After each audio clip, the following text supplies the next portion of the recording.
자, 이번 시간에는 제국주의적 침략이 아니야. 이미 일본은 제국이 됐어. 청일전쟁하고 러일전쟁을 하면서. 이번에는 일본의 침략전쟁, 그리고 그로 인한 동아시아의 고통과 피해, 그 다음에 그것을 저항하기 위한 항일연대, 이런 것들에 대해서 같이 알아보겠습니다. 자, 우선 항일을 위한 자우합작에는 먼저 신간회가, 자우합작 운동의 결과였던 신간회가 있죠. 자, 신간회. 그래서 신간회는 광주학생항일운동의 진상조사단을 파견한다든지 그런 활동들을 했고요. 오히려 신간회의 자세한 활동들은 한국사에서 살펴보면 될 것 같습니다. 자, 그러다가 1929년에 대공황이 터집니다. 전국에 10월 24일에 대공황이 터지면서, 대공황의 원인은 선생님 통합파획 시간 때도 이야기했고 다양하게 이야기했지만, 일반적으로는 소비보다 생산이 훨씬 많았다는 거. 그렇기 때문에 새로운 시장 또는 식민지가 필요하게 됩니다. 특히 일본 입장에서는.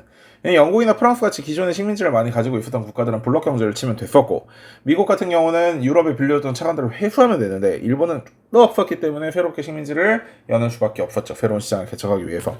자, 그래서 일본은 만주사변을 일으키게 됩니다. 류타오 사건이라는 걸 조작을 해가지고 만주사변을 일으켜서 만주를 점령하게 되는데, 그 과정에서 아직까지는 밥값을 하고 있었던 국제연맹이 리튼 조사단이라는 걸 파견을 하게 돼요. 그리고 일본은 만주국을 수립하게 되는데, 만주국을 수립하게 되고 일본의 괴뢰 정부를 만들어 만주국을 수립하게 되는데, 리튼 조사관에서 만주의 침공은 불법이다, 니들 빨리 빠꾸해라 라고 얘기를 해버리자마자 일본이 빡쳐가지고 국제연맹을 탈퇴해버립니다. 씨발 니들 그렇게 니들 혼자 살아 라고 하면서. 그러니까 이 과정에서 이미 그 이전에 있었던 그 워싱턴 군축, 21년의 워싱턴 군축 회의는 무너졌다고 봐도 좋은 거죠. 이제 더 이상 일본은 국제사회의 어떤 제재나 그런 것들을 듣지 않겠다라고 얘기를 한 겁니다.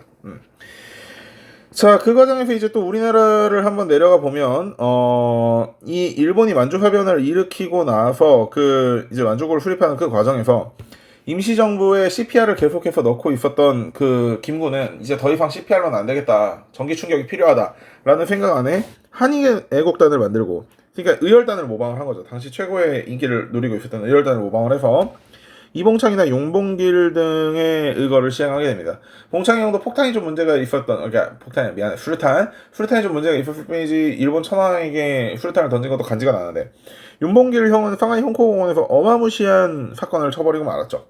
자, 이 과정에서 국민당이나 중국 사람들이 우리나라 임시정부나 한국인들을 보는 눈빛이 굉장히 달라졌고, 그 과정에서 민족항일 대동맹이 국민당과 임정의 결합으로 만들어지게 되는데요. 교과서별로 연도가 상이하니까 그냥 1930년대 초반이라고 알고 계시면 될 것 같습니다. 그리고 이제 한중연합작전이 본격적으로 이루어지죠. 지금까지 우리가 크게 준비했던 조선혁명군, 그 다음에 한국독립군, 혁신위회라든지 그 조선혁명당 아래에 있었던 그런 그 군대들이 중국과 연합을 맺어서 양쇠봉 장군이 영릉가와 홍경성에서, 그 다음에 지청천 장군이 상성 모사도하자 대전자령 전투 등에서 활약을 하시게 되는 것이죠.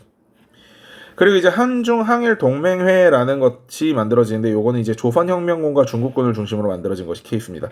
자, 아무래도 많이 헷갈리겠죠. 뭐가 헷갈리겠어? 한중민족항일 대동맹, 임시정부와 국민당 중심으로 만들어진 거. 그 다음에 조선혁명군과 중국군을 다시 만들어진 한중항일 동맹회, 이런 것들 구분 잘 할 수 있도록 합시다. 그 다음에 이제 공산당 주도로 이제 항일연대가 만들어지기도 하는데, 이제 그게 동북항일연군이고요. 이게 이제 김일성이나 이런 사람들이 후속돼 있었던 곳이죠. 자, 그런데 이런 과정 속에서 일본의 침입이 훨씬 가속화되고 있는 상황에서 중국의 장개석은 계속해서 공산당을 멸절시키는 데만 집중을 하고 있었단 말이야. 근데 이제 이 만주가 계속해서 털리고 있는 와중에 기존의 만주의 군벌이었던, 그래서 그 미스야 협정 때 장장님하고 이제 경무국장 미스야 협정했었던 거 기억나지? 그 장장님이가 나중에 일본 말을 안 듣다가 노구사ken이 아니라 황고든역에서 그 열차가 폭파되면서 장장님이 죽어요. 일본군 애들이 죽여, 자기 말을 안 듣는다고. 그래서 그 아들이었던 장시랭이 빡쳐가지고 국민당에 항복을 한 거거든. 근데 문제는 국민당에 항복을 했더니 자기 고향이었던 만주가 지금 일본군에게 털리고 있는데, 장개석은 만주를 되찾을 생각을 하지 않고 뭘 하고 있는 거야? 공산당을 때려잡고 있단 말이야. 그러니까 장개석을 가둬버린다? 장시랭이한테 그 공산당을 때려잡으라고 이렇게 명령을 내려놨더니 얘가 공산당 공격을 안 해. 그래가지고 장개석이가 직접 가서 뭐라고 하려고 그랬더니 직접 온 장개석이를 가둬버렸단 말이야. 그게 서한 사건이야. 아이고, 그게 서한 사건이야? 뭐야? 잠깐만. 아 미쳤다. 이거 어떻게 지우냐? 큰일 났다. 아 이거 지울 방법 없는데. 이렇게까지 지워야 되겠다. 네? 그리고 이렇게 다시 써면 되지.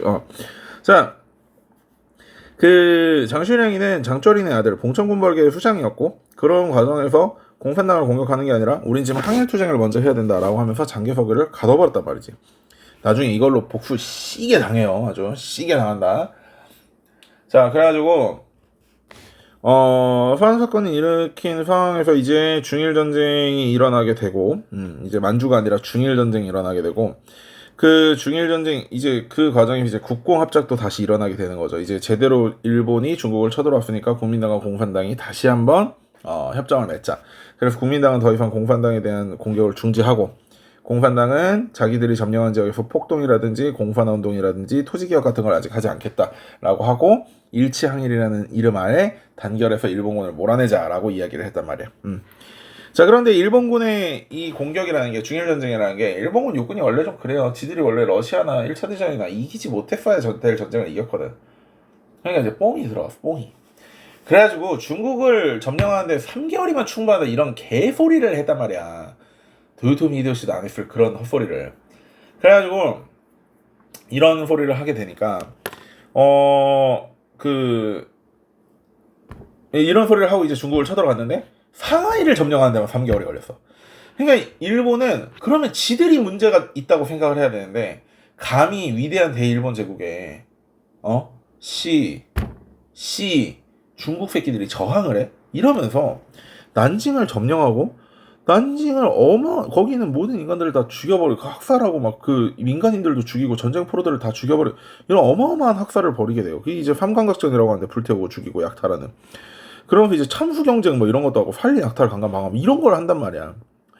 이게 이 일본의 그러니까 전쟁사를 조금 이렇게 재밌게 즐기고 보면서 태평양 전쟁 부분에 대해서 일본의 그 2차 대전 과정 중에 행보를 보면요. 일반적으로 진짜 이해 못할 일들이 많습니다. 선생님은 솔직히 말하면 일본의 핵폭탄이 떨어진 건 지들의 자업자들이라고 생각을 해. 솔직히 한 10발 더 떨어뜨렸어야 돼. 미국 형들이 좀 자비로웠어. 이런 소리 하면 안 되지. 이거 동아시아 사지. 여러분 한중일과 친하게 지냅시다. 자, 그래서 어쨌든 그런 과정에서 3개월이면 끝난다고 생각했던 전쟁이 굉장히 장기화되니까 당연히 전쟁의 물자나 보급이나 이런 것들이 굉장히 부족해지겠죠. 그러면서 그렇지. 국가총동원법이 만들어지게 됩니다. 국가총동원법에 해당되는 국가는 이제 일본, 한국, 타이완 이런 사람들이고 이 내용을 좀 볼게요. 여기서 내용을 좀 봐야 되는 부분이라 조선 같은 경우는 국민정신총동원 조선연맹 이런 것들이 만들어지고 타이완은 이거랑 똑같은 단체인데 황민봉공회 이런 것들이 만들어져가지고 백성들 위주로 이제 알아서 자원을 갖다 바치게 하는 그런 단체들을 만듭니다. 어용단체죠. 어용단체야. 그래 인적 이제 징용 그러니까 징자라는 강제로 뺀다는 얘기거든. 징용, 징병, 그다음에 이제 족같은 얘기인 위안부. 사실 위안부라는 것도 굉장히 순화된 표현이지 실제 표현은 성노예죠. 그런데 아무래도 우리가 할머니들한테 그런 표현을 쓰기가 좀 그러니까 위안부도 사실 굉장히 좀 일본의 어떤 범죄를 완화라고 하긴 좀 그렇고 그런 느낌이야. 너도 무슨 말 하려고 하는지 알겠지. 물적으로는 당연히 이제 모든 것들을 다 공출하고 다 뺐고 그 다음에 필요한 만큼만 배급. 이런 데서 선생님이 한국 사회에서도 얘기했지만 일단 뭐 나왔더래. 하루 2끼 먹으면 이제 게으르다 이런 얘기 나왔다잖아. 우리 다 뒤져야 돼. 짐승이야. 그다음에 이제 한국 식민지 정책. 왜냐면 같은 한국 식민이 돼야 이 일본을 위한 전쟁에 너희도 온 마음을 다해서 싸우게 될 테니까. 그러니까 실제로 일본을 위한 전쟁인데 대동아 공영권 이런 개소리를 하는 것도 식민지인이었던 조선과 타이완 사람들이 무조건 우리를 위해서 개처럼 일하고 싸울 수 있게. 한국 식민지 정책을 하는 것도 똑같은 이유란 말이야. 자, 그래서 신사참배라든지 창씨개명 말도 안 되는 것들이 일어나게 되죠. 그런 과정에서 이제 우리는 또 우리 나름대로 어떤 항일운동을 펼치게 됩니다. 그게 이제 김원봉이 만들었던 조선민족전선연맹 산하의 군대였던 조선의용대죠. 국민당의 지원을 받아서 대일전에 참전을 했고요. 이들이 나중에 이제 분열되게 되는데 우리는 좀 더 일본군하고 제대로 싸우고 싶다라고 해서 화북지대로 넘어가서 공산당 계열의 세력들과 같이 이제 힘을 합치게 된 게 조선의용군 화북지대가 되겠고요. 그 다음에 장개석의 어떤 그 이야기도 있었고, 우리가 임시정부와 하나가 돼서 진짜 하나의 그 세력을 만들어서 제대로 된 항일전에 참전하고 연합군 세력으로도 가기 위해서, 그래서 임시정부에 합류를 했던 그 잔존 세력들도 있어요. 김원봉이 그러던 잔존 세력들도, 이들이 이제 한국광복군에 합류를 하게 됩니다. 한국광복군은 이제 40년에 만들어졌고 임시정부 산에서 역시 또 국민당의 지원을 받았어요. 여기서도 국민당 지원이고 여기 국민당 지원이야. 그러니까 김구와 김원봉을 같이 지원을 해줬는데, 이제 나중에 장기회가 그런 거지. 너희 둘 내가 다 지원해주는데 그냥 니네 둘이 합쳐, 이렇게. 그 과정에서 이제 임시정부에 합류하게 되는 거고. 자, 연합군에 참전해서 추축국을 상대로 이제 선전포고 추축국을 싸우기 위한, 그러니까 연합군이라는 건 추축국과 싸우기 위한, 독일, 이탈리아, 일본과 싸우기 위한 그 군대를 연합군이라고 하는 거고, 거기에 우리가 임시정부 이름으로 참전을 한 거고, 그다음에 대일본에 대한 선전포고를 하게 된 거죠. 그 과정에서 조선 내용들을 통합을 하고 국내 진공작전을 미국의 정보국이었던 OSS와 추진을 하게 됩니다. 자, 그런 과정 속에서 이제 이 어떤 일들이 있었냐면, 1939년에 2차 대전이 발발을 하게 되고, 1940년에 삼국동맹이 일어나게 돼요. 삼국동맹이 일어나서 잠깐만. 삼국동맹이 40년인가? 39년 아닌가? 내가 왜 이렇게 써놨지? 띠발? 왜 이렇게 써놨지? 40년인가? 40년인가 보다. 미안해. 자, 어쨌든 일본이 꼈기 때문에 40년이다. 미안해. 맞다. 일본이 낀 게 40년이다. 자, 그래가지고 삼국동맹이 만들어지게 되고, 이때부터 악의 축이다라고 해가지고 추축국이라는 이야기를 듣게 됩니다. 자, 그리고 일본은 이제 최대의 병신짓을 하게 돼요. 자, 여기도 조금 선생님이 한국사에서도 이야기했었고 다양하게 이야기했었지만 배경 지식이 살짝 필요한 부분이야. 일본이 왜 진주만을 기습했는가? 그러면 진주만은 미국의 태평양 함대의 모든 전력이 모여 있었던 곳이야. 자, 그럼 일본이 진주만을 때렸다는 거는 미국과 전쟁을 해서 미국을 점령하겠다는 거야? 아니라는 거야. 자, 일본이 노리고 있는 게 뭐였냐면, 일본은 지금 산업 문제에서 가장 큰 문제가 뭐냐면 철과 석유가 없어. 가장 산업에서 중요한 철과 석유가 없단 말이야. 그런데 중국을 점령하고, 그러니까 이미 이전부터 있었지. 만주를 점령하고 국제연합 탈퇴하고 또 이제 중일전쟁까지 벌이키고 나니까 영국과 미국 입장에서 이제 일본 새끼들 도저히 감당 안 되는데, 이 새끼들 막 나가는데, 이런 생각으로 수출입에 대한 제한을 걸어버린단 말이야. 그게 이제 소위 말하는 A, B, C, D 포위망이야. 아메리칸, 브리튼, 차이나, 더치, 네덜란드. 그러니까 일본을 주변으로 둘러싸고 있는 A, B, C 포위망에 이제 그 경제 제재를 가하게 되고, 지금 우리가 북한한테 하고 있는 것 같이. 특히 미국이 일본한테 석유를 수출하지 않겠다고 하면서 일본 내에서 사용되는 석유의 80%를 팔아주고 있던 미국이 석유를 팔지 않겠다는 거는 일본 보고 굶어 뒤지라는 소리였단 말이지. 그래서 일본은 최대한 전쟁 이전에 미국과 협상을 해보려고 했어.